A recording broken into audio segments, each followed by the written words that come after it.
আমারটাতে দুইটা ভুল আর আমার বন্ধুরটাতে একটা ভুল। সালাম আলাইকুম রহমতুল্লাহি বারকাতু। এমআরবি পাসপোর্ট থেকে ই পাসপোর্টের আবেদন করেছি। 20 রিয়াল নিচে বাংলাদেশ দূতাবাস কনসুলেট টিম। আর পাসপোর্ট বানানোর জন্য লাগবে 50 ইউএসডি। 48 পৃষ্ঠা 10 বছরের জন্য। সৌদি রিয়াল হিসাব করলে 210 রিয়াল বা 200 রিয়ালের মতন হয়।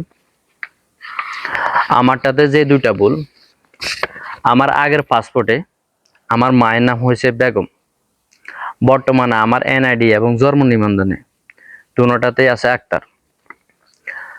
এখন তারা আমার পাসপোর্ট অনুযায়ী অনলাইনে আবেদন করার সময় বেগম লিখছে। আর আরেকটা ভুল হলো, আমার আগের পাসপোর্টে আমার যে ডাকঘর আছে, ডাকঘর হলো রসুলগঞ্জ। বর্তমানে আমার যে এনআইডি কার্ড আর জন্ম নিবন্ধনে ওইখানে ডাকঘর আছে লক্ষ্মীপুর। তারা অনলাইনে আবেদন করার সময় রসুলগঞ্জ দিছে। তাদেরকে আমি জিজ্ঞেস করছি, তারা বলছে কোনো সমস্যা হবে না। আর আমার বন্ধুর যেটা সমস্যা, আমার বন্ধুর আগের পাসপোর্টে ছিল মোহাম্মদ রুবেল গাজী।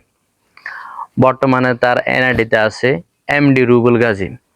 তারা অনলাইনে আবেদন করছে এমডি রুবেল গাজী। তারা বলছে এটাতে কোনো সমস্যা হবে না। আর মাত্র কিছুদিন পরে ফিঙ্গারপ্রিন্টের সময় যদি সমস্যা হয় তাহলে আপনাদেরকে জানাবো। আশা করি সমস্যা হবে না।